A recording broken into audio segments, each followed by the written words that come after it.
नमो अर्हन्ताणम् नमो सिद्धाणं नमो आयरीणाणम्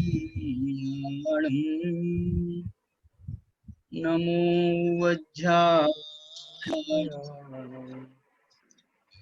लोये सर्वसा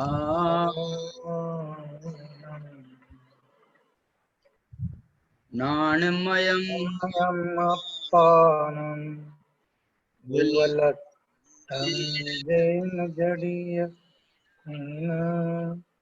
चयूर्णयम्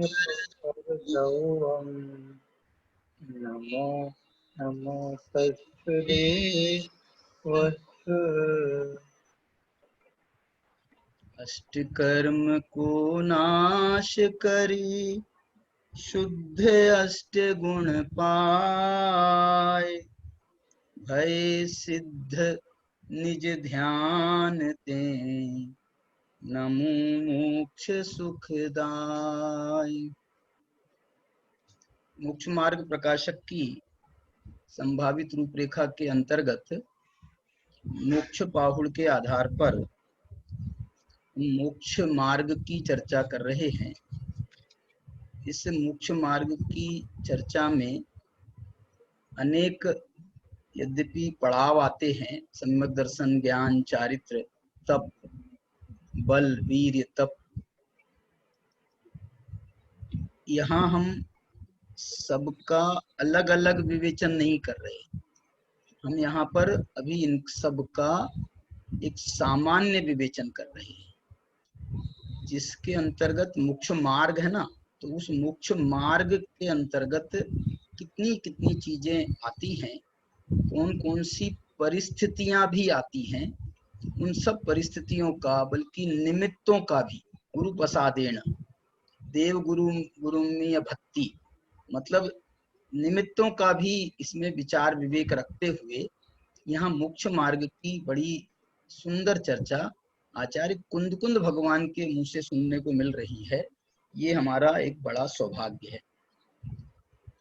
इसमें हम ये कहना चाहते हैं कि जो मोक्ष का अंतिम उपाय है उसे ध्यान संज्ञा है। मोक्ष मार्ग के ही अंतर्गत है ये, क्योंकि मोक्ष मार्ग से भी, मोक्ष मार्ग पूर्वक भी मोक्ष होता है।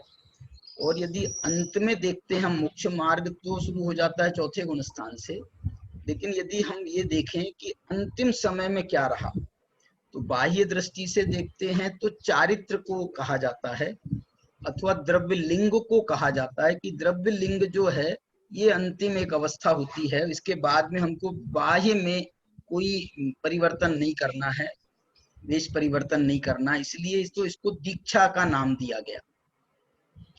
लेकिन ये होने के उपरांत, दीक्षा होने के उपरांत व्रतादि का पालन, समितियों का पालन, इंद्रिय विजय का प्रकरण बहुत बड़ा उठाया इन्होंने। ये जो प्रकरण उठा रहे हैं, इन सब प्रकरणों में हम यदि देखें, यदि उसमें संधि मिलाएं, तो ध्यान के जो जो बाधक हैं, उन सब बाधकों का एक एक करके जो है विश्लेषण करके उसका जो है विरेचन भी करा रहे हैं आचार्य भगवान, एक एक करके करा रहे हैं। उसमें मुख्यता से कुछ बिंदु उन्होंने लिए हैं, सारे बिंदुओं की चर्चा तो सूक्ष्मता में तो नहीं कर रहे हैं, लेकिन स्थूलता में, जैसे कि उन्होंने एक ध्येय बनाया है इस पाहुड़ का कि हमको मोक्ष जाना है, तो मोक्ष के लिए ध्यान अनिवार्य है, मोक्ष के लिए मोक्ष मार्ग अनिवार्य है, मोक्ष के लिए सम्यक दर्शन, ज्ञान, चारित्र अनिवार्य है। तो वो जो है उस ध्यान को प्राप्त करने की चर्चा तो उन्होंने बहुत पहले से चालू कर दी। माने जैसे हम जो पढ़ रहे हैं ना, अप्पा झायंताणम, और इसके पहले भी उनका ध्यान की चर्चा आ गई थी। तो जो है उनने ध्यान की चर्चा तो पहले से प्रारंभ कर दी है, बल्कि मुख्य रूप से तो उनकी ध्यान की चर्चा यहीं से प्रारंभ हो रही है, ये 70 नंबर की गाथा में। इसके पहले भी एक जगह आया था ध्यान का। देखो मैं ये कहना चाहता हूँ यहाँ पर उन्होंने ये देखो आया था 64 नंबर की गाथा, 63 नंबर की गाथा में आया था झायब्बो नियप्पा, 64 में आया था सो झायब्बो निच्चम। ध्यान की चर्चा उन्होंने एक प्रकरण तो छेड़ दिया है और इस संबंध में एक बहुत जो है एक मार्मिक चर्चा, जो चर्चा आज भी जो है हमारे जैन धर्म की फिजाओं में व्याप्त है। जैसे कोई लोग इस ध्यान के दृष्टि से कहते हैं शुद्धोपयोग नहीं होता इस काल में, कोई लोग कहते हैं कि ध्यान नहीं होता है इस काल में। तो वो चर्चा आचार्य कुंद कुंद के समय भी चल रही थी, बताओ तो सही। तो आचार्य कुंद कुंद भगवान ने ध्यान नहीं होता है इस काल में, इस बात को प्रतिपादन करने के लिए 4-5 गाथाएं उन्होंने लिखी हैं। ये 73 नंबर से उन्होंने गाथा प्रारंभ की है ध्यान नहीं होता है इस बात को बताने के लिए, और वो बता रहे हैं वो 77 नंबर की गाथा तक, 77 नंबर की माने 5 गाथाओं में उन्होंने इस प्रकरण को भी बहुत महत्व दिया। कल मेरे को जो है उनका संदेश मिला था हेमचंद जी भाई साहब का, बोले तुमने बहुत अच्छा प्रकरण उठाया है, और जो है इसमें जो ये ध्यान का विषय ना, उनकी एक ध्यान की किताब भी है, ध्यान के स्वरूप के संबंध में उन्होंने एक किताब भी लिखी है और धर्म मंगल पत्रिका में छपी भी थी, और बाद में जो है वो अभी यहाँ से विद्वत परिषद से वो प्रकाशित भी होना है फिर से। तो मेरे पास में वो आई भी है पुस्तक, उसका संपादन करना है। लेकिन जो है उनको जो है ये विषय बहुत अच्छा लगा और उन्होंने ये विशेष रूप से इशारा किया कि यहाँ तो देखो ध्यान जो है आचार्य भगवान ने ध्यान के लिए जो ये कहते हैं इस काल में ध्यान नहीं होता है, इसका जवाब इसी भाषा में दिया है, भरे हे दुखम काले, भरे भरे माने भरत क्षेत्र में, दुष्म काल में इसमें भी ध्यान होता है। हाँ, जो लोग ये कहते हैं कि ध्यान नहीं होता है वो हम इस बात के से तो सहमत हैं, क्योंकि ध्यान के जो 4 भेद हैं उन 4 भेदों में एक शुक्ल ध्यान है। तो शुक्ल ध्यान जो होता ही 8वें गुण स्थान के ऊपर है, इस कारण से जो है, और जो पंचम काल है इस पंचम काल में जो 6ठे-7वें गुण स्थान के ऊपर गुण स्थान नहीं माने गए हैं। तो उस दृष्टि से हम यदि कहेंगे तो शुक्ल ध्यान नहीं होता है, कोई ये कहे, क्योंकि मोक्ष नहीं होता है और मोक्ष को प्राप्त कराने वाला शुक्ल ध्यान है, तो मोक्ष नहीं होता है इस दृष्टि से यदि कहा जाए तो हम कोई आपत्ति नहीं है। लेकिन मोक्ष मार्ग तो होता है, इस मोक्ष मार्ग को भी आप कोई ध्यान मानोगे क्या नहीं मानोगे? ये मोक्ष मार्ग को ध्यान माना गया है, क्या कौन सा ध्यान माना गया है? इसके लिए धर्म ध्यान संज्ञा है। 4 ध्यान है, आर्त ध्यान, रौद्र ध्यान, ये तो संसार के कारण कहे गए हैं। मोक्ष के कारणों में 2 ध्यान कहे गए हैं, परे मोक्ष हेतु, तत्वार सूत्र में सूत्र है परे। 4 ध्यानों में जो परे माने बाद के जो आखिरी के 2 हैं, परे माने आखिरी के 2, मोक्ष हेतु, वो मोक्ष के हेतु हैं। तो जहां शुक्ल ध्यान मोक्ष का साक्षात कारण है, तो ये जो धर्म ध्यान है ये उस शुक्ल ध्यान का कारण है, उसके पूर्ववर्ती होता है, ये परंपरा से मोक्ष का कारण इसको कहा गया है। तो ये धर्म ध्यान को भी यदि ध्यान कहा गया है ना, इसलिए ध्यान नहीं होता है ऐसा कैसे कह सकते हैं कि पंचम काल में ध्यान ही नहीं होता है? तो ये दृष्टि से जो है उन्होंने इस विषय को यहाँ पर उठाया है, और वो समझ लो ये ध्यान की बात को करने के लिए, ध्यान के लिए क्या अनिवार्य तत्व हैं? तो ध्यान के लिए जो है सम्यक दर्शन अनिवार्य है, सम्यक ज्ञान अनिवार्य है, सम्यक चारित्र अनिवार्य है। ध्यान के लिए ध्यान उत्कृष्ट तप है, इसका मतलब है अंतिम तप है ना 12वें नंबर का, इसका मतलब है कि वो उसके लिए सारे तप भी उसकी भूमिका बनाते हैं। भाई 12वां तप है तो उसकी भूमिका 11वें तप से बन रही है, 11वां तप है तो उसकी भूमिका 10वें तप से बन रही है। आप देख लो, घटा लो। ध्यान नाम का तप है तो उसके पूर्व में व्युत्सर्ग नाम का तप है। ये व्युत्सर्ग जो है ना, ये उस कायोत्सर्ग की क्रिया का नाम है। ध्यान तो है भावात्मक, और कायोत्सर्ग जो है ये उसकी भूमिका बनाने वाला है, काय का उत्सर्ग करके। तो काय का उत्सर्ग करना ये भूमिका है और ध्यान उसका फल है। तो व्युत्सर्ग का क्या फल है? व्युत्सर्ग कैसे होगा, हमारे से छूटेगा कैसे? त्याग कैसे होगा? व्युत्सर्ग माने त्याग भी होता है। त्याग कैसे होगा? तो त्याग के लिए स्वाध्याय आवश्यक है। तो स्वाध्याय 10वें नंबर का तप है। स्वाध्याय करने के साथ में, स्वाध्याय तो एक ज्ञानात्मक क्रिया है, लेकिन इसके साथ में यदि चारित्रात्मक भूमिका क्या होना चाहिए, चारित्रात्मक जो भूमिका है वो कैसी होनी चाहिए, तो उसके लिए 3 तप कहे गए भावात्मक: प्रायश्चित, विनय और वैयावृत्ति। प्रायश्चित जो है ये तो इसके बिना तो समझ लो जो अंतरंग तप है उनका प्रारंभ नहीं होता है। हमको प्रायश्चित जो है, प्रायश्चित का मतलब मालूम क्या होता है? प्रायश्चित का मतलब होता है प्रतिक्रमण, प्रत्याख्यान, आलोचना। ये तीनों जो है ये प्रायश्चित के अंतर्गत आते हैं। तो ये जब तक हम प्रतिक्रमण नहीं करें अपने भूतकाल का, तो तब तक के हम जो है आगे बढ़ ही नहीं सकते। भूतकाल में तो हमने बहुत पाप किए हैं ना, चतुर्गति में भ्रमण किया है, तो ये पापों के परिणाम से, पुण्य पाप के परिणाम से कह लो, इसी परिणामों से तो हमने चतुर्गति में भ्रमण किया है, तो उसका प्रतिक्रमण करो। अनंत भूतकाल का प्रतिक्रमण और निकट भूतकाल का भी प्रतिक्रमण, माने ऐसे प्रतिक्रमण के अनेक भेद बन जाते हैं। तो हम जो हैं, एक आजीवन का प्रतिक्रमण भी होता है और एक रात्रिक प्रतिक्रमण भी होता है, दैवसिक प्रतिक्रमण भी होता है। तो प्रतिक्रमण के बहुत सारे ऐसे भेद बन जाते हैं। तो ये जो है ये प्रायश्चित के बिना हमारे परिणामों की शुद्धि ही संभव नहीं है। इसलिए सबसे पहला काम ये है, प्रतिक्रमण करो, वर्तमान की आलोचना करो और भविष्य के लिए त्याग करो। इसका नाम प्रत्याख्यान।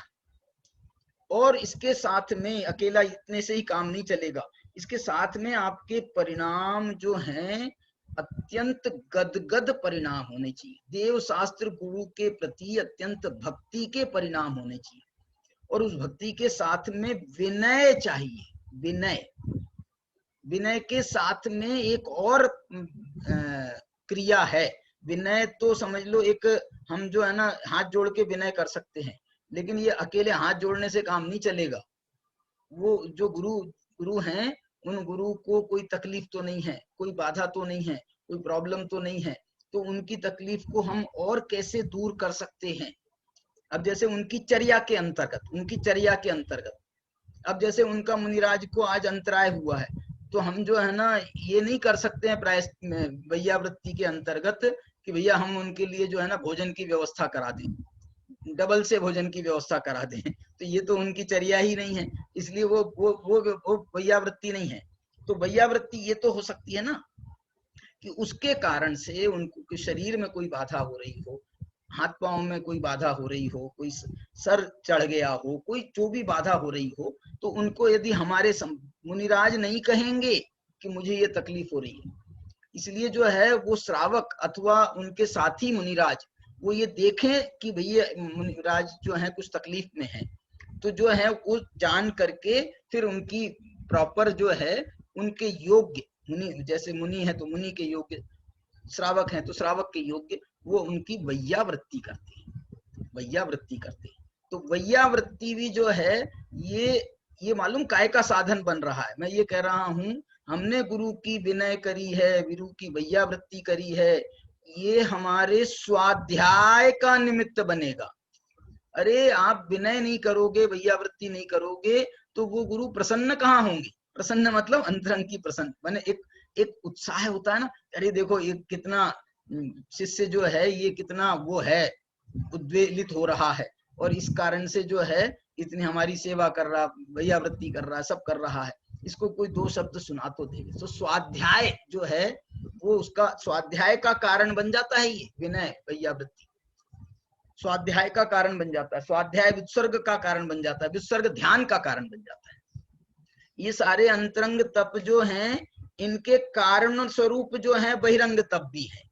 इनके और जो है पूर्ववर्ती परिणाम हम देखें तो पहले तप से लेकर के 12वें तप तक जो है ना इनका परस्पर कारण कार्य संबंध है। परस्पर कारण कार्य संबंध घटाओ और कारण कार्य के साथ में आप इनको जो है उत्तरोत्तर विशुद्ध बताओ।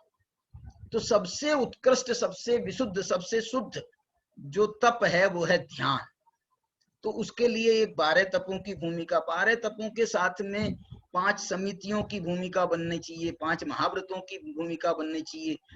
देखो तप के लिए गुप्ती की भूमिका बननी चाहिए, मन गुप्ती, वचन गुप्ती।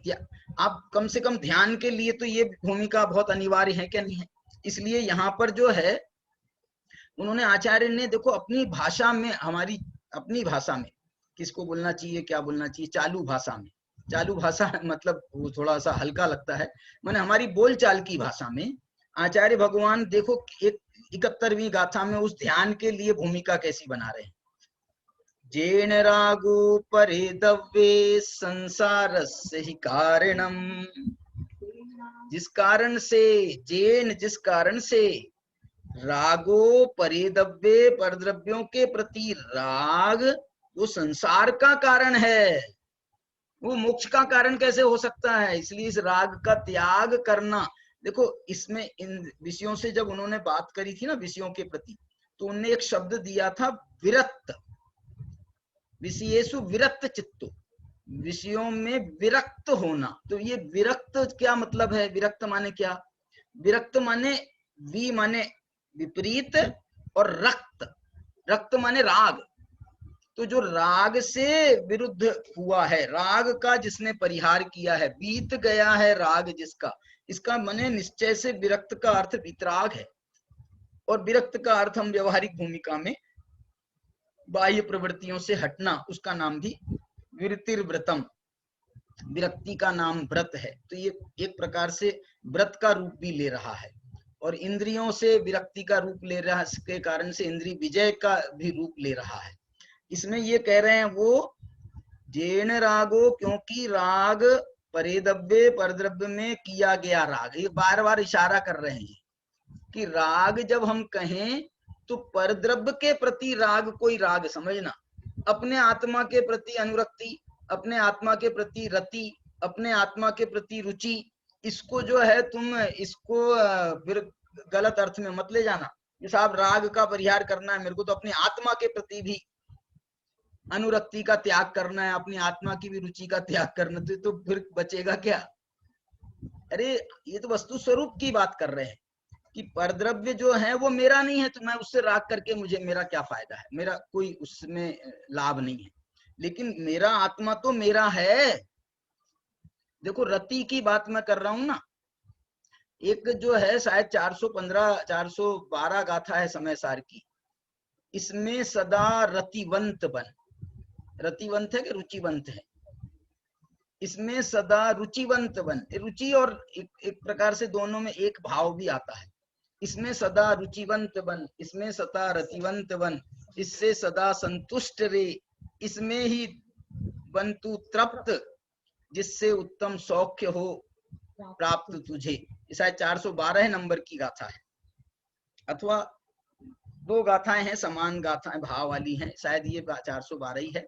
और एक 206 नंबर की गाथा भी वो बहुत, एदम ही रदो नित्यम, ये यही तो है, एदम ही रदो नित्यम, रदो, रदो शब्द है, देखो रदो, एदम ही रदो नित्यम, तो रत होना, तो ये रति से ही तो रत होना निकला है। तो इसलिए जो है ना, इसका इनकार नहीं कर रहे हैं, अपनी आत्मा के प्रति रति करने का इनकार नहीं है। इसलिए कह रहे हैं जेन रागो परे दब्बे, परद्रव्य के प्रति जो राग है वो है संसार का कारण। क्या मतलब हुआ? अपने स्वद्रव्य के प्रति जो राग है वो तो मोक्ष का कारण है। तेना भी जोइनो नित्यम कुज्जा अपे स्वभावनम, इस कारण से जोइनो जो योगी हैं वो नित्यम नित्य कुज्जा करते हैं, करना चाहिए योगियों को, अपे, अपे माने अपनी आत्मा में स्वभावनम। ये स्वभावनम क्या शब्द है? स्वभावनम शब्द है अपने आत्मा की निरंतर भावना करना चाहिए। और स्वभावनम का अर्थ जो है, स शब्द का अर्थ जो अपने इसमें आगम में अधिकांश जगह पर स शब्द का अर्थ होता है सम्यक्त सहित, सम्यक्त सहित, सच्ची भावना करनी चाहिए, सम्यक भावना करनी चाहिए। तो स्वभावनम, जो अपनी आत्मा की भावना, पर द्रव्यों के प्रति राग छोड़ करके अपनी आत्मा की भावना करते हैं। अब देखो इसमें अभी ध्यान की बात उनने छेड़ी नहीं है, लेकिन इसमें ध्यान की भूमिका बना रहे हैं ध्यान की भूमि, राग छोड़ना है, व्युत्सर्ग की भूमिका बन रही है, व्युत्सर्ग की। अब अगला अगला स्टेप ध्यान का ही है। अब देखो इसमें आप, अब इसमें ध्यान आप खोज सकते हो। अब अगली जो 72 नंबर की गाथा है, 72 नंबर की गाथा कह रही है, निंदाए प्रशंसाए दुखे सुहयेषु सत्तूणम् एव बंधूणम् चारित्रं समभावतो। देखो इस संभाव की गाथा है। अब ये संभाव ही ध्यान है, लेकिन फिर भी हम ये कह सकते हैं कि संभाव में एक ध्यान की पहली स्टेज है। ध्यान तो एकाग्रता का नाम है, वहां तो विकल्प का ही निषेध है।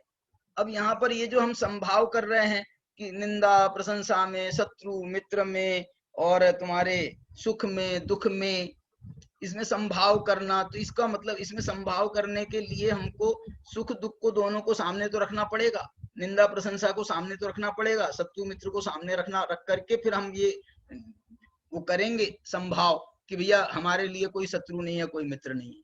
तो ये जो है ना, इसमें भी एक पहली पूर्व भूमिका है। ध्यान की जो बात है वास्तव में, ध्यान तो उस क्रिया का नाम है वास्तव में। एक ध्यानी व्यक्ति ध्यान कर रहा है, आप उससे पूछो कि भैया क्या कर रहे हो, भैया क्या कर रहे हो। यदि वो कहता है कि मैं ध्यान कर रहा हूं, तो आप गारंटी से मानना कि वो ध्यान नहीं कर रहा क्या कह रहा हूं क्योंकि इसका नाम ध्यान है। तुम अभी ध्यान में तो जो है ना, क्या बोलते हैं उसको, मेरे को वो याद नहीं आ रही है वचन, कि बाजे निकल रहे हो ना, बाजे, और आप यदि ध्यान में हो तो आपको वो बाजों की आवाज नहीं सुनाई पड़े। कल मैंने कहा था आपको छींकने की आवाज आ जाती है, तो तुम्हारा ध्यान तो वहीं लगा था ना घर में ही ध्यान लगा था, अब घर में छींकने की आवाज आई, कोई जरा सा किसी ने चौकी सरकाई, तो तुमको चौकी, किसी ने गिलास रखा नहीं, गिलास उठाया। अब उठाने में कितना आप बताओ वो होगा, लेकिन उसको जो है ना, वो उतनी हलचल भी, कई लोगों की ऐसी नींद होती है ना, बहुत कच्ची नींद होती है, तो कोई लाइट जला ले, लाइट तो बहुत बड़ी बात हो गई, कोई कमरे में ऐसे चुप्पे चुप्पे से आ भी जाए तो उनकी नींद खुल जाती है। तो वो सो रहे थे क्या, जाग रहे थे बोले हमारा सोना ऐसा ही है, मैंने इसको बिल्कुल श्वान निद्रा जिसको कहते हैं, श्वान निद्रा। तो ऐसी ऐसी जो है यहाँ पर, वो संभाव भी एक प्रकार में अभी विकल्पात्मक है। निर्विकल्पता तो एकाग्र होने का नाम है।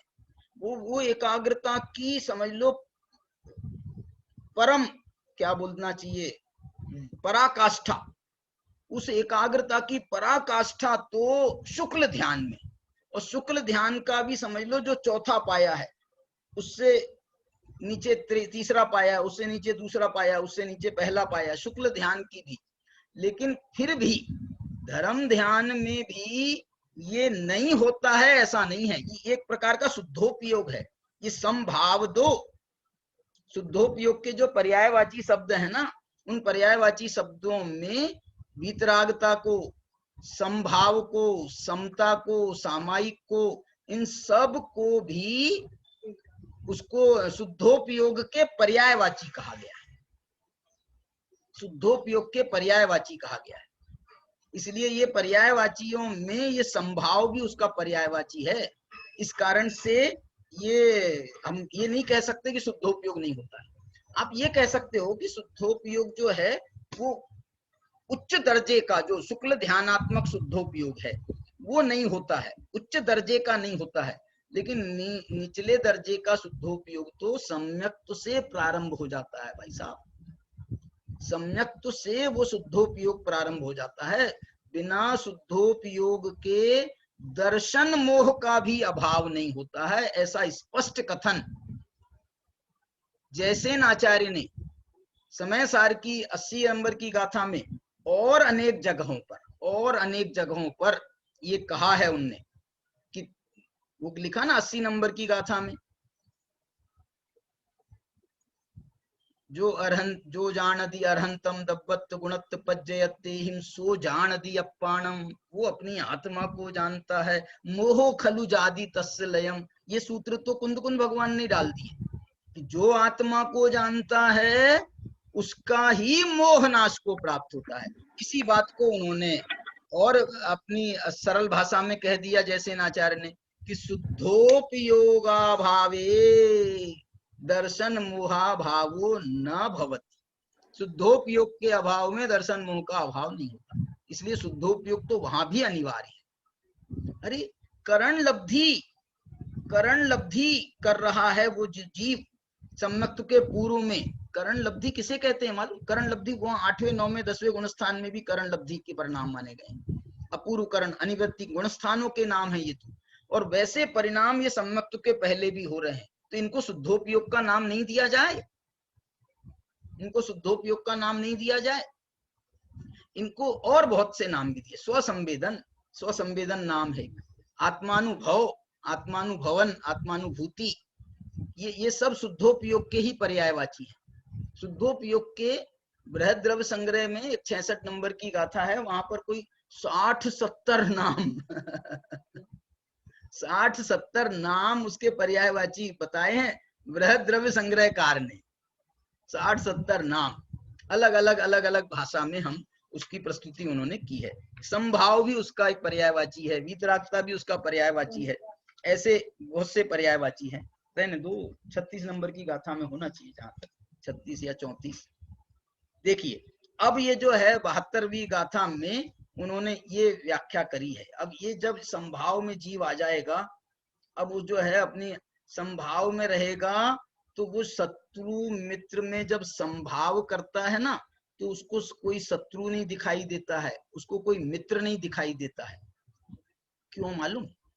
क्योंकि उसको कोई पर दिखाई नहीं देता है, वो तो अपनी आत्मा को देख रहा है।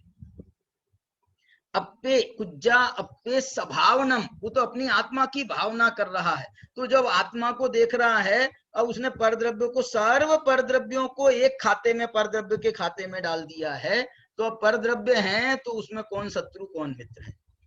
सब परद्रव्य हैं तो क्या निंदा के वचन और क्या प्रशंसा के वचन। जब सब परद्रव्य हैं तो कौन अनुकूल है कौन प्रतिकूल है, कौन सुखदायी है कौन दुखदायी है, क्या फर्क पड़ता है इसका? इसलिए जो है अप्पे कुज्जा अप्पे स्वभावनम, अपनी आत्मा की जो भावना कर रहा है, ये स्वभावनम का अर्थ में आप वो ले सकते हो आत्मानुभवन कर रहा है। कुज्जा अप्पे स्वभावनम, ये क्योंकि ये अनुभव के बिना ये भावना उतनी परिपक्व नहीं होती है, अनुभव के बिना।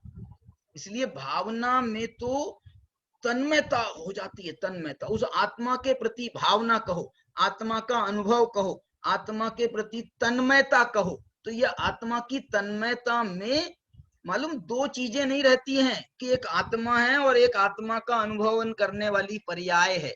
ये दो का भी भेद नष्ट हो जाता है। ये दो का भी भेद रहेगा कि मैं तो पर्याय हूं और मैं जो है अपनी आत्मा का ध्यान कर रहा हूं, तो ये पर्याय द्रव्य का ध्यान कर रही है, ऐसा भी भेद रहेगा, तो भी ये जो है अभेद अनुभूति नहीं होगी। एक बात बताऊं, प्रवचन सार में जब वो प्रारंभ का मंगलाचरण है ना, वहां पर है, या फिर जो चरणानुयोग सूचक तुलिका गाथा का जो पहली गाथा मंगलाचरण की है, उसकी टीका में अमृत चंद्राचार्य ने एक बात और बहुत प्यारी कही है। वो जो शिष्य जो होता है ना, शिष्य जब गुरु से दीक्षा लेता है, तो वो शिष्य गुरु के साथ भी ऐसी तन्मयता करता है, ऐसी तन्मयता करता है कि वहां पर गुरु शिष्य का भी भेद जैसे मिट जाता। भगवान की भक्ति में ऐसा तन्मय होता है, भक्त ऐसा तन्मय होता है कि अब उसको दो नहीं दिखाई देते हैं, कि हे भगवान आप भगवान हो, मैं भक्त हूँ। उसको जो है क्या नाम है उसका, इसका नाम भी अभेद भक्ति ऐसा नाम दिया है उनने। क्या उसको एक तन्मयता वाला है भाव वहां पर, उसमें भी वो भेद नहीं रह जाता है। अपन एक वो पूजा के बाद में पढ़ते हैं ना, पूजा के बाद में एक वो स्तुति पढ़ते हैं अपन, क्या नाम है उसका, नाथ तुम्हारी पूजा में सब स्वाहा करने आया, तुम जैसा शरण तुम्हारी। उसमें एक लाइन है देखो, तुम हो पूज्य पुजारी, मैं यह भेद करूंगा बस अभेद में तन्मय रहना और सभी कुछ स्वाहा। ये अभेद भक्ति देखो, व्यवहार में भी ऐसी अभेदता हो जाए। गुरु को जो समर्पण होता है शिष्य का, वो ऐसा होता है समर्पण। कैसा होता है कि बस गुरु ही गुरु है, गुरु ही गुरु है, गुरु ही गुरु है, मैं कुछ नहीं हूं। एक युगल जी की स्तुति भी है ना, वो कौन सी स्तुति कहलाती है उनकी, अरहत भक्ति कहलाती है, अरहत स्तुति कहलाती है, अरहत वंदना। उसमें उन्होंने लिखा है, तुम चिरंतन मैं लघु क्षण। और उसमें मतलब उसमें जो है, हे प्रभु आप सूर्य हो और मैं आपकी किरण, मैं आपकी किरण हूं, तो ये मैं कोई किरण कोई दूसरी है क्या? किरण तो उसी सूर्य की ही तो किरण को किरण कहते हैं, किरण कोई दूसरी है क्या? ऐसी आत्मा की पर्याय वो कोई दूसरी है क्या? वो पर्याय भी आत्मा ही तो है ना। इसमें आने वाला है आगे, पंच परमेष्ठियां, पंच परमेष्ठी ये सब आत्मा की अवस्थाएं हैं, इसलिए आत्मा ही है। सम्यक दर्शन, सम्यक ज्ञान, सम्यक चारित्र, सम्यक तप, ये भी आत्मा की अवस्थाएं हैं, इसलिए आत्मा ही हैं। ये अंत अंत की गाथाएं आएंगी, 104 105 नंबर की 2 गाथाएं हैं इस मोक्ष पाहुड़ की। इसलिए जो है ये ध्यान में ले जा रहे हैं। और ये ध्यान धर्म ध्यान में भी देखो, ये जो भक्ति आदि का व्यवहार धर्म ध्यान कहलाता है, और अपनी आत्मा की अनुभूति ये निश्चय धर्म ध्यान कहलाता है। तो ये जो है पंचम काल में भी ये निश्चय धर्म ध्यान होता है, क्योंकि 7वां गुणस्थान होता है ना, 7वां गुणस्थान मानना है ना कि नहीं? 7वां गुणस्थान प्योर निश्चय धर्म ध्यान का माना गया है। चौथे पांचवे छठे गुणस्थान तो व्यवहार की मुख्यता वाले हैं, व्यवहार की मात्रा बहुत है। चौथे पांचवे छठे गुणस्थानों में निश्चय धर्म ध्यान का बहुत ही अल्प रोल है, अल्प रोल है। बहुतांश तो उसमें व्यवहार धर्म ध्यान ही है, इसलिए उन गुणस्थानों को व्यवहार धर्म ध्यान के गुणस्थान कहते हैं। और निश्चय धर्म ध्यान का गुणस्थान 7वां गुणस्थान कहा गया है, और 8वां तो फिर शुक्ल ध्यान का गुणस्थान हो गया। तो ये निश्चय धर्म ध्यान कहलाता है, प्योर निश्चय धर्म ध्यान का गुणस्थान है 7वां। चौथे पांचवे में जो आत्मानुभूति आदि के काल हैं, वो है निश्चय धर्म ध्यान के। लेकिन वो जो है चौथे वाला तो 2-4 महीने में करेगा, पांचवे वाला तो 10-5 दिनों में करेगा, हफ्तों में करेगा, हफ्तों में करेगा। 15 दिन कहा ना, हफ्ते 2 हफ्ते हो गए। तो जो है उसके लिए तो इतना समय है, तो वो समय कितना निकाल रहा है, और कितनी अल्प मात्रा में होता है। मिनटों का हो जाए, सेकंडों का हो जाए, मिनटों का तो बहुत बड़ा हो जाए, सेकंडों की आत्मानुभूति होती है ये निचले गुण स्थानों में। इसलिए जो है ये निश्चय धर्म ध्यान का काल बहुत अल्प है। उस अल्प के कारण से उसको गौण करके ये गुणस्थान तो चौथा पांचवा छठा ये गुणस्थान जो है ये व्यवहार धर्म ध्यान के कह दिए गए। तो 7वें गुणस्थान को निश्चय धर्म ध्यान का, वो प्योर होने के कारण से वो निश्चय धर्म ध्यान का उसको कहा। इसलिए शुद्धोपयोग की भाषा में भी शुद्धोपयोग का भी जो कथन किया जाता है ना, क्यों कथन किया जाता है कि भाई 7वें गुणस्थान के ऊपर शुद्धोपयोग ही है, प्योर शुद्धोपयोग, इसलिए वो शुद्धोपयोग के गुणस्थान कहलाते हैं। लेकिन चौथे पांचवे छठे गुणस्थानों में वो शुद्धोपयोग बहुत अल्प मात्रा में है, कभी कभी होता है, इसलिए ये गुणस्थान पूरे के पूरे शुद्धोपयोग के नहीं है। ये गुणस्थान इसलिए, और क्या होता है ना, जैसे वो वन का उदाहरण देते हैं या बगीचे का उदाहरण देते हैं, अब उपवन का उदाहरण देते हैं, बोले साहब ये आपका बगीचा तो बहुत बढ़िया, काय का बगीचा है? संतरे का बगीचा है। फिर हम गए अंदर संतरे के बगीचे के अंदर, तो वहां तो हमने एक नीम का वृक्ष भी देखा, वहां हमने एक पीपल का वृक्ष भी देखा, वहां पर हमने एक और भी दूसरे वृक्ष देखे। तो हमने बोला तुम तो कह रहे थे संतरे का बगीचा है और यहाँ पर ये आम का पेड़ क्या कर रहा, यहाँ पर ये पीपल का पेड़ क्या कर रहा, तुमने तो कहा था संतरे का बगीचा है। बोले भाई साहब आप गिन लो, 500 मेरे बगीचे में 500 ज्यादा भी होते होंगे, 500 संतरे के पेड़ लगे हैं, और तुमने जो तुम गिना रहे हो ये नीम का पेड़ एक है वो कोने पर, एक वो आम का पेड़ वहां पर है, एक वो, मेरे को मालूम है, मैं सब मालूम है, लेकिन आप 500 के सामने एक दो चार की क्या गिनती है? ऐसे ही ये शुद्धोपयोग के काल जो है ना, ये 500 में एक के बराबर भी नहीं है, क्योंकि असंख्यात समयों में वो एक लघु अंतर मुहूर्त के लिए एक हो रहा है, 6 महीनों में एक लघु अंतर मुहूर्त के लिए वो शुद्धोपयोग यदि आपका हो रहा है, तो उसको हम क्या गिने, ये अपेक्षा से शुद्धोपयोग नहीं होता है। हमने अर्थ निकाल लिया कि होता ही नहीं है शुद्धोपयोग, अरे शुद्धोपयोग नहीं होगा तो सम्यक दर्शन भी कैसे होगा, सम्यक दर्शन पैदा ही नहीं होगा। इसलिए जो है वो तो अनिवार्य है, अनिवार्य, शुद्धोपयोग के बिना गुणस्थान में वृद्धि नहीं होती है। चौथे से पांचवें में जाते हैं तो शुद्धोपयोग से जाते हैं। हर प्रतिमा में, एक प्रतिमा से दूसरी प्रतिमा में जब वृद्धि होती है, माने वो बढ़ते हैं, आगे चरण चलते हैं, तो शुद्धोपयोग के माध्यम से होते हैं। अंदर की शुद्धि अनिवार्य है, अंदर की शुद्धि के बिना वो जो है ये क्रिया मात्र है क्या, ये सब क्रिया मात्र धर्म है क्या? ये भावों की शुद्धि बहुत जरूरी है।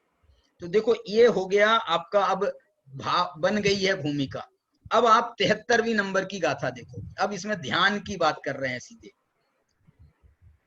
अब क्या कहना चाहते हैं आचार्य कि बहुत सारे लोग ऐसा कहते हैं कि ध्यान नहीं होता, कि देखो दूसरी लाइन पहले देखो 73 नंबर की, के जमपंती नरा, के जमपंती नरा, नहु कालो झाण जो यस।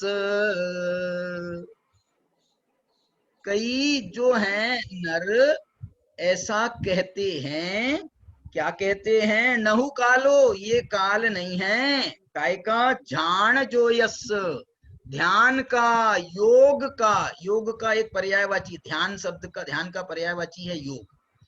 योग हमारे यहाँ ग्रंथ भी है कई, योग सार ग्रंथ है ना, योग सार, योग सार माने ध्यान सार, ध्यान का ग्रंथ है वो। इसलिए जो है ये कह रहे हैं कि जमपंती नरा, और ये मालूम है ये नरा कौन है?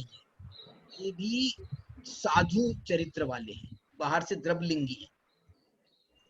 लेकिन हमने बोला महाराज से कि महाराज हमको तो कभी आप ध्यान करते दिखते नहीं हो, हमेशा इनसे बातें कर रहे हैं, उनसे बातें कर रहे हैं, ये कर रहे हैं, वो कर रहे हैं, इसी में उलझे रहते हो आप तो कभी ध्यान करते हुए दिखते ही नहीं। तो वो क्या बोले मालूम? वो कह रहे आपको मालूम नहीं है पंडित जी, ये जो पंचम काल है ना, ये काल है, इस काल में ध्यान नहीं होता। अरे क्या कह रहे हैं भैया, कुंद कुंद भगवान कह रहे हैं कि जमपंती नरा, नरा का मतलब है यहाँ पर साधु द्रवलिंगी। वो ये बहाना करते हैं कि भैया ध्यान होते ही नहीं है इस काल में, इसलिए हम तो जब ध्यान नहीं होता है और मुनि बने हैं तो अब जो है इसी में उलझे रहते हैं, इसी में उलझे रहते हैं। भैया ये जो है ये उचित नहीं है, ये सही नहीं है। देखो अब ये कहने वाले जो है ना, जो द्रवलिंगी साधु हैं, उनका चित्रण कर रहे हैं पहली पंक्ति में। क्या चित्रण कर रहे हैं? बोले इनको ध्यान ही दुष्कर हो ऐसा नहीं है, इनको तो चर्या वरिया, मतलब इनसे तो सही ढंग से चर्या भी नहीं हो रही है, मुनि चर्या जिसको कहते हैं, वो चर्या भी सही ढंग से नहीं हो रही है जिनसे। और वद समिधि बज्जिया, और व्रतों का, समितियों का कोई ध्यान नहीं है, वर्जित है, वज्जिया। और शुद्ध भाव पभट्ठा, और जो शुद्ध भाव से भ्रष्ट हैं, प्रभ्रष्ट हैं, अच्छी तरह से भ्रष्ट हैं। प्र शब्द माने होता है अच्छा, अच्छी तरह से, उत्कृष्ट, तो जो है ये उत्कृष्ट भ्रष्ट हैं।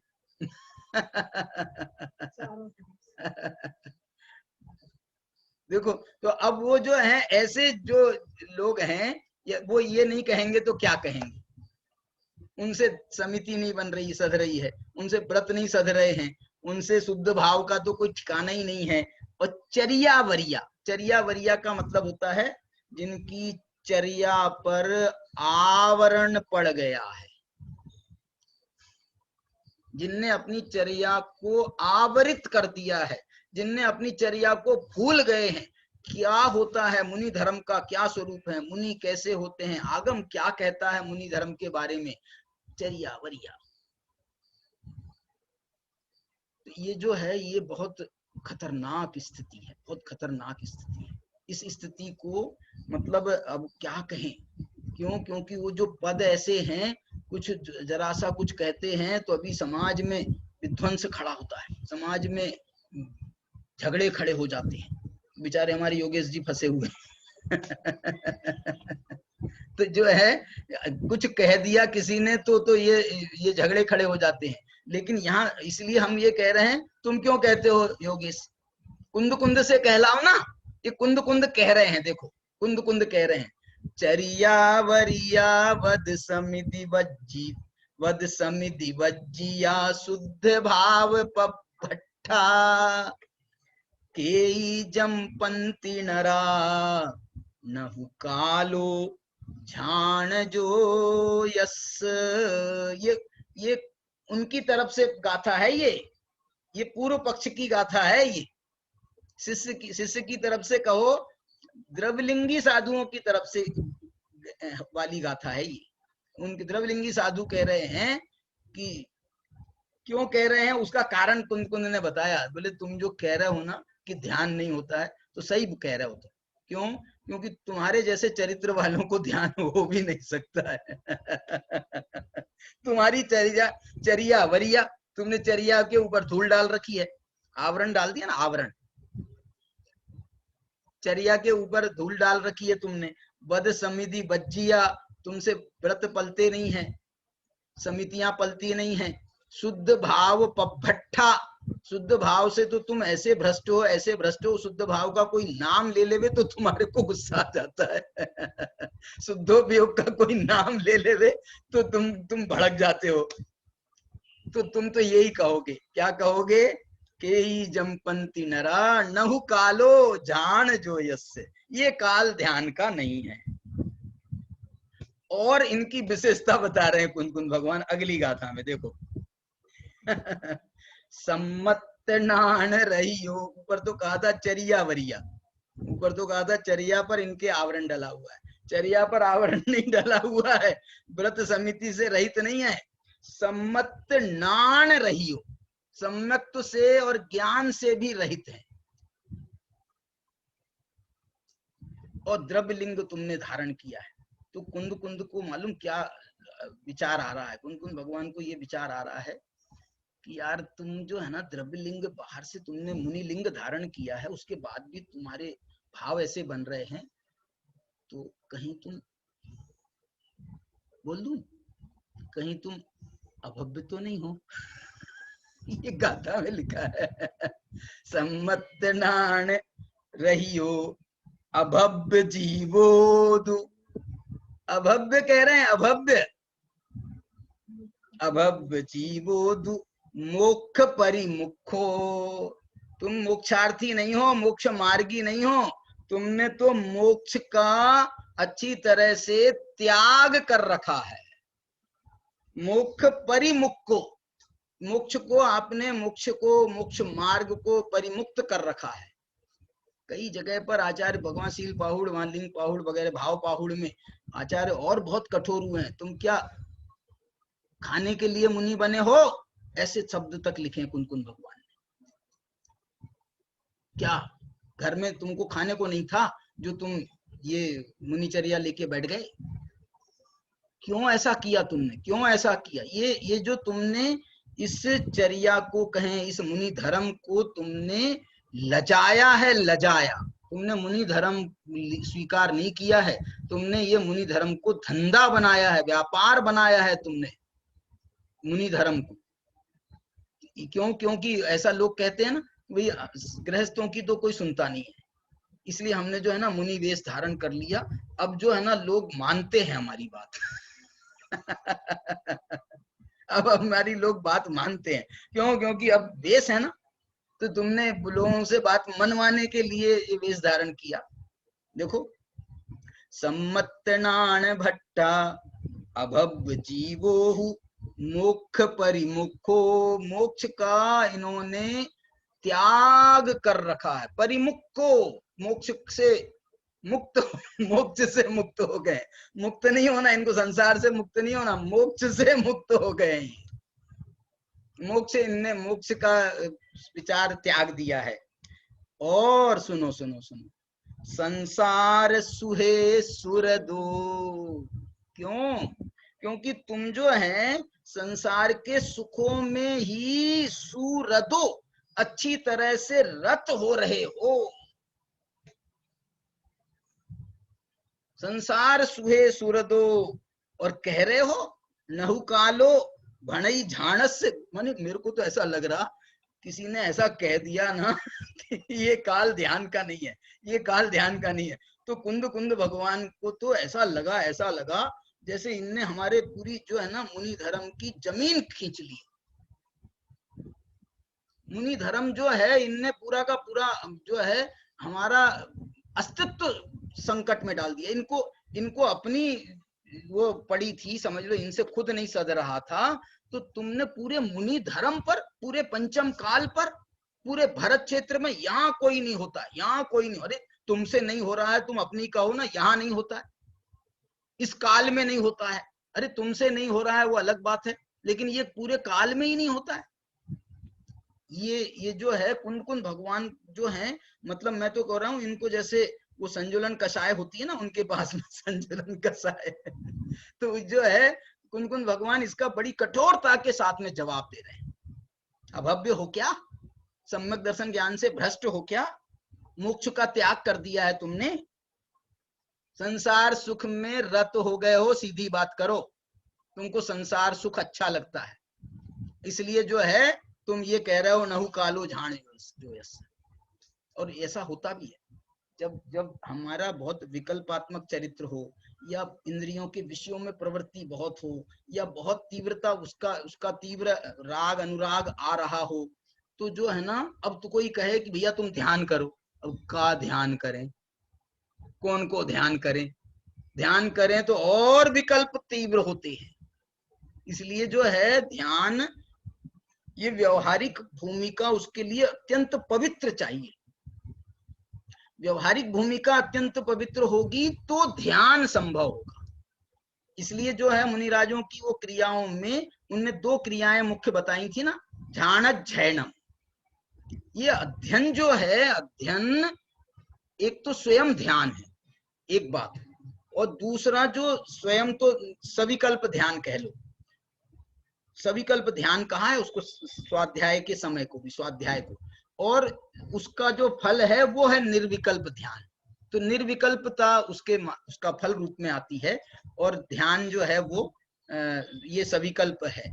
तो अध्ययन ये उसकी भूमिका बनाता है। यदि ये तुम्हारा निर्मल है, तत्व ज्ञान निर्मल है, तत्व निर्णय निर्मल है आपका, तो आपको ध्यान में मन लगेगा, लगेगा और लगेगा।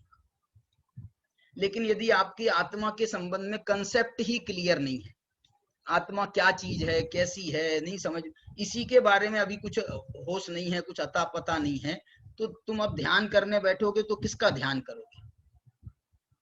आत्मा का ध्यान करोगे? किसका ध्यान करोगे? फिर तो वही स्त्री पुत्र कुटुंब परिवार का ही ध्यान होगा।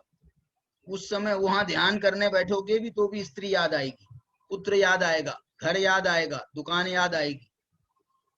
तो जो है इसलिए इन सब से विरक्ति के भाव के बिना ध्यान संभव नहीं है। अब एक और देखो आगे क्या कह रहे, 75 नंबर की गाथा, किसको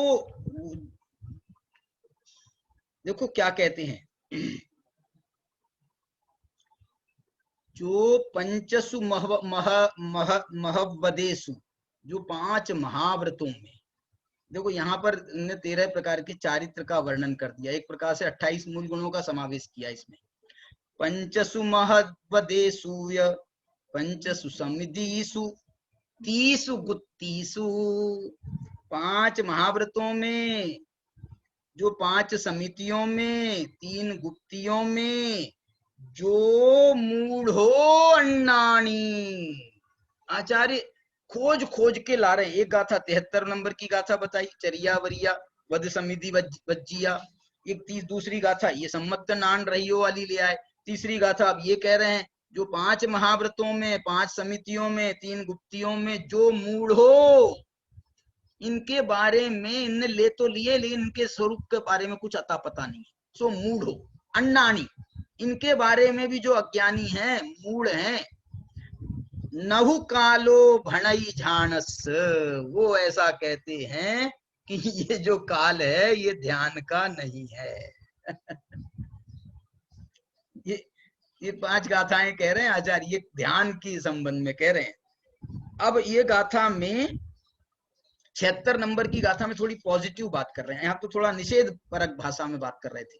अब यहाँ पर 76 नंबर की गाथा में आचार्य समझ लो अपनी रूलिंग दे रहे हैं, जैसे जज रूलिंग देता है ना, ऐसी आचार्य भगवान ये सारा विवेचन करने के बाद में अंतिम रूलिंग दे रहे हैं।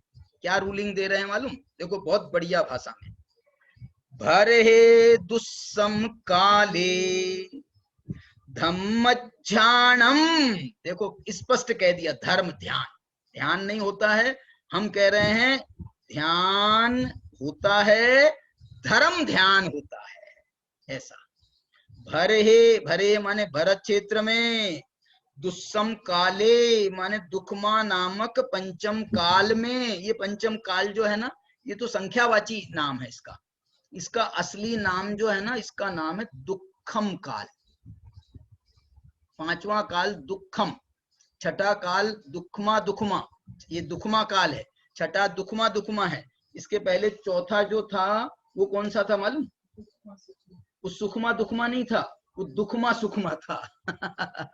माने उसमें भी चौथे काल में दुख की मुख्यता होकर भी सुख भी होता है, माने क्योंकि मोक्ष हो रहा है वहां पर, इसलिए जो है दुख पूर्वक सुख होता है।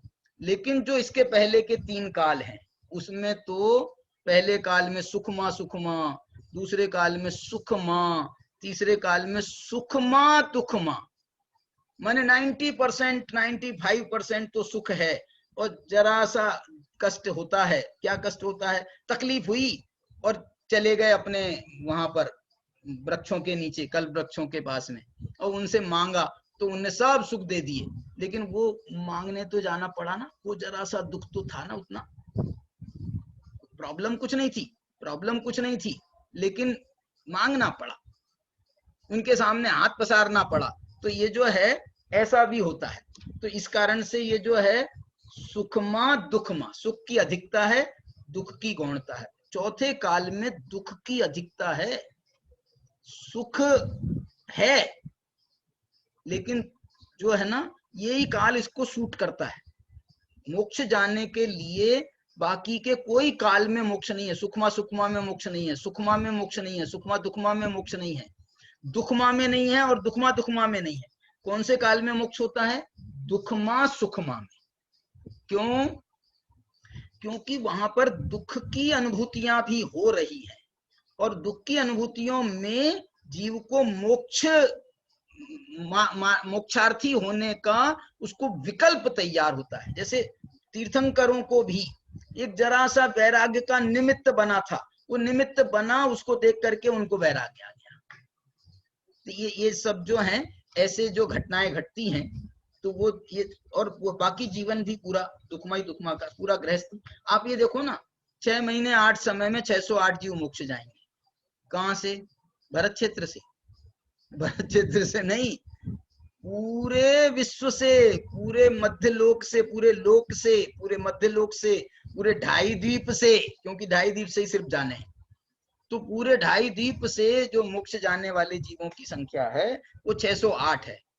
तो सुखी होने वाले जीव तो 608 हो गए समझ लो, और बाकी के जो जीव हैं तो वो सब जो हैं अभी दुखी, मुख्यता से दुखी उनको कहा जाएगा। सुखी तो, परम सुखी तो वो मुक्त जीव ही है। तो इस अपेक्षा से भी ये कह रहे, तो क्या लिख रहे, भर हे दुखम काले धम्मज्झानम हवेई साहुस। इस भरत क्षेत्र में दुखम काल में भी धर्म ध्यान होता है साधु के। ये साधु के कह रहे हैं, इसका अर्थ जो है वो 7वां गुण स्थान जो निश्चय धर्म ध्यान का है उसको इशारा कर रहे हैं मुख्य रूप से। कैसे होता है धर्म ध्यान, तम अपसहावठिदे, अपनी आत्मा के स्वभाव में स्थित होने से उनको धर्म ध्यान होता है। नहु मन्नई सोहु अन्नानी, जो ऐसा कहता है कि पंचम काल में भरत क्षेत्र में धर्म ध्यान नहीं होता, धर्म ध्यान भी नहीं होता है, वो सो अन्नानी, वो तो अज्ञानी है। जो ऐसा मानता है वो अज्ञानी है, मिथ्या दृष्टि है। और एक गाथा कह करके मैं अपनी बात को पूरा करता हूं, समय है अभी 2-3 मिनट का। देखो ये अंतिम गाथा है ध्यान के संबंध में, और ये कितनी प्यारी गाथा है, देखो क्या बहुत बढ़िया गाथा कह रही है। अज्जवितिर्यण शुद्धा, आज भी, ऐसा लिख रहे कुनकुन भगवान पंचम काल में भरत क्षेत्र में, आज भी, आज अभी, अज्जवी तिरियण शुद्धा, 3 रत्नों से शुद्ध। 3 रत्न कौन से, सम्यक दर्शन, सम्यक ज्ञान, सम्यक चारित्र, इनसे जो शुद्ध हैं। अप्पा झाएगी, वो आत्मा का ध्यान करते हैं। लहही इंदत्तम, और आज भी इस पंचम काल में भी वो आत्मा का ध्यान करके, पूर्णता तो नहीं होती है, इसलिए पूर्णता नहीं होने के कारण मोक्ष नहीं होता है, इसलिए लहही इंदत्तम, इंद्रत्व को प्राप्त होते हैं, इंद्रत्व को प्राप्त होते हैं। और इंद्रत्व को ही नहीं, लोयंतीय देवत्तम, लौकांतिक देव भी बनते हैं, वो ब्रह्मचारी लौकांतिक देव जो भगवान के पंच कल्याणकों में मात्र आते हैं। पंच कल्याणकों में नहीं, पंच कल्याणकों में आने का ठेका तो सौधर्म इंद्र का है। ये लौकांतिक देव तो उस समय आते हैं, उस समय जब ये पक्का हो जाता है, जब ये पक्का हो जाता है कि ये महावीर भगवान अथवा ये आदिनाथ स्वामी अब दीक्षा ले रहे हैं, इनकी भावना हो गई है दीक्षा लेने की, तो अंतिम समय में आते हैं और उनके दीक्षा लेने के भाव की अनुमोदना करते हैं। भली विचारी प्रभु, आपने भली विचारी, हम तो बहुत दिन से इंतजार कर रहे थे कि कब ये अवसर आए और हमको जो है आपकी दीक्षा की अनुमोदना करने का मौका मिले। जन्म कल्याणक में नहीं आए थे, गर्भ में नहीं आए थे, ये लौकांतिक थे। ये कह रहे हैं अज्जवितिर्यण शुद्धा, अप्पा झाए विलहई इंदत्तम, लोयंती देवत्तम, लौकांतिक देवों पने को प्राप्त हो। लौकांतिक देव माने ये सौधर्म इंद्र से बड़ा पद है। क्यों, क्योंकि सौधर्म इंद्र तो पहले स्वर्ग का इंद्र है, और ये जो लौकांतिक देव हैं ये 5वें स्वर्ग के देव कहलाते हैं। 5वें स्वर्ग के सामान्य देव भी नहीं, 5वें स्वर्ग के में एक ऐसा मोहल्ला कह लो या एक विशेष स्थान है, असंख्यात लौकांतिक देव रह रहे हैं जहां पर, एक ऐसा अलग से उनका, इसका नाम है, एक लौकांतिक देवों का एक, इसको लोक कहा जाता है, लौकांतिक देवों का लोक। कौन सा वो कहलाता है, ब्रह्मलोक, इसका नाम है ब्रह्मलोक, जहां सिर्फ ब्रह्मलोक तो वो ब्रह्म स्वर्ग को भी कहते हैं, लेकिन ब्रह्मलोक उसे कहा जाता है जहां पर लौकांतिक देव रहते हैं। देखो लौकांतिक देवों के कारण से उसका नाम लोक है, ब्रह्मलोक। जो बाकी के देव हैं वो ब्रह्म स्वर्ग में है, ये जो है ये ब्रह्मलोक में है, ये लौकांतिक देवों का एक अलग स्थान है। तो उसको कह रहे हैं लोयंतीय देवत्तम। और लौकांतिक देव मालूम कौन है? लौकांतिक देव जैसे ये भी एक भवावतारी है। लौकांतिक देव भी एक भवावतारी हैं। देखो लिख रहे हैं यहाँ पर कुंद कुंद भगवान स्वयं, लोयंतीय देवत्तम माने लौकांतिक देव पन्ने को प्राप्त होते हैं, तत्थ चुआ और वहां से च्युत होकर के मनुष्य लोक में आते हैं और निबुतिम जंती और निर्वाण को प्राप्त हो जाते हैं। निबुदिम जंती और निर्वाण में चले जाते हैं, जंती चले जाते हैं, यहाँ वहां से च्युत होकर के यहाँ आते हैं और निर्वाण में चले जाते हैं। ऐसा ये जो है ध्यान की महिमा गाते हुए उन्होंने ये सब ध्यान की महिमा बताई। क्या बताया था? अप्पा झाए, अब आत्मा का ध्यान करते हैं आज भी तिरियण शुद्धा तीन रत्नों से शुद्ध जो साधु हैं परमेष्ठी, वो अपनी आत्मा का ध्यान करते हैं, सौधर्म इंद्र पद को प्राप्त होते हैं वहां। और उसके आगे लोयंती देवत्तम और लौकांतिक देव तक माने पांचवें स्वर्ग तक जाने का विधान इस पंचम काल में है। ऐसा कुछ इशारा यहाँ पर इनके इस प्रकार से ये ध्यान की चर्चा अपन ने इसमें करी है। और ये ध्यान जो है इस काल में भी हो सकता है, लेकिन उसके लिए जो भूमिका बनाने की जरूरत है उसका भी बहुत सुंदर विश्लेषण यहाँ पर किया है। कौन कौन से बाधक तत्व हैं जो ध्यान में बाधक है, तो वो बाधक तत्वों को यदि हम दूर करेंगे तो हमको आत्मा की साधना, आत्मा का ध्यान अवश्य प्राप्त होगा। चलिए अब आज के लिए जो है 2 मिनट का ध्यान आप जो है इस बात के लिए करिए, अप्पा झाई आत्मा का ध्यान करें, जिस आत्मा के ध्यान से इंद्रत्व की प्राप्ति होती है, ब्रह्म देवत्व लोयंतीय देवत्तम की प्राप्ति होती है, ऐसे आत्मा का ध्यान हम करें।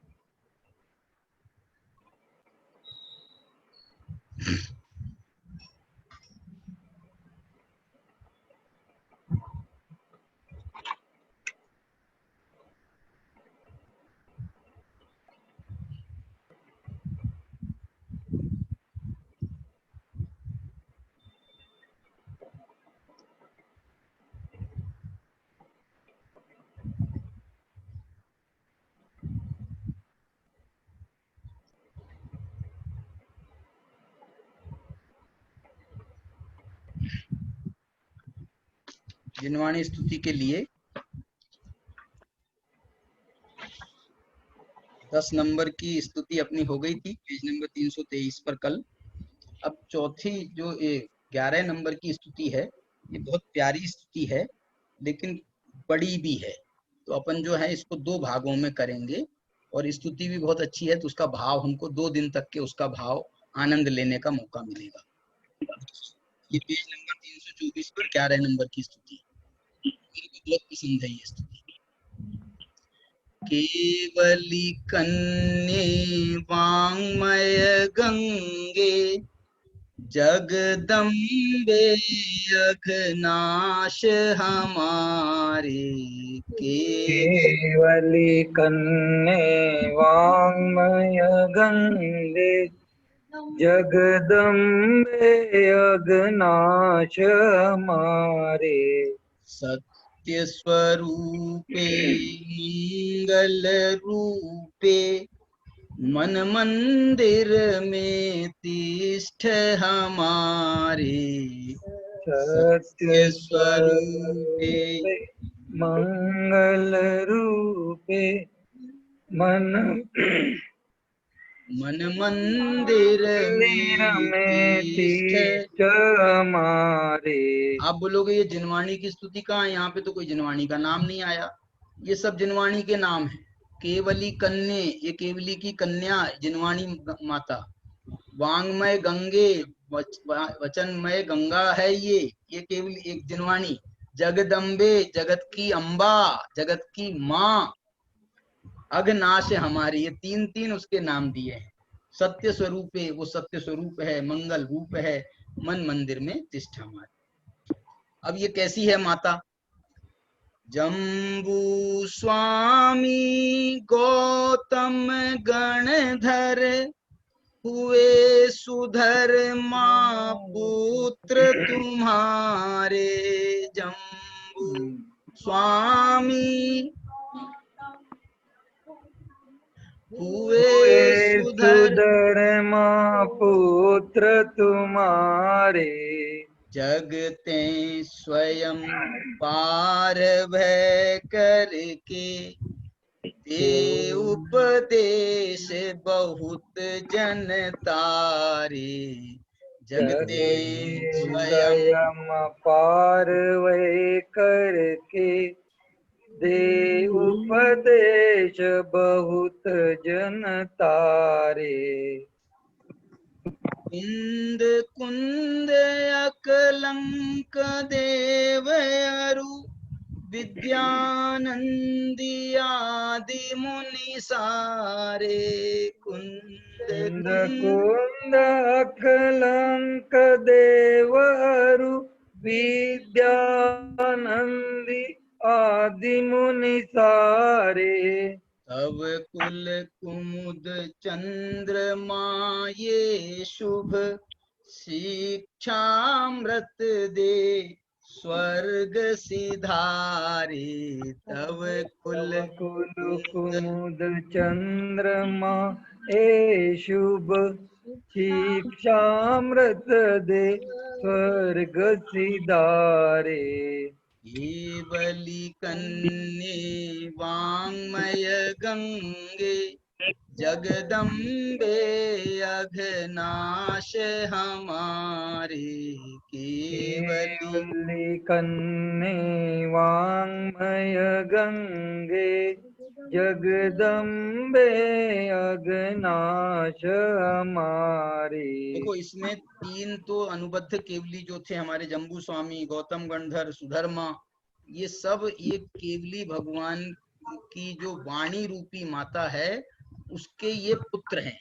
ये हमारे तीन केवली, ये उसके उनके पुत्र हैं, और उनने स्वयं अपने को पार किया और सबको उपदेश देकर जगत के बहुत जीवों को तारा।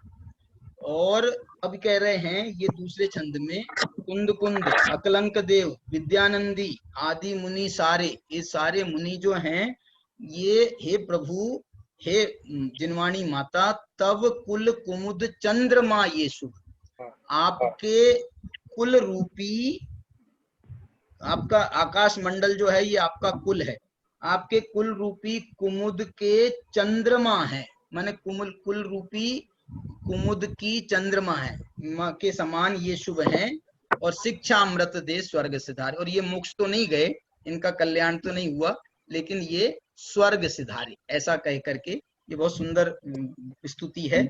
इसके बाकी के तीन छंदों की अपन कल पढ़ेंगे। जावाणी के ज्ञान ते सूझे लोकालोक, वाणी सदा देत हूँ दो।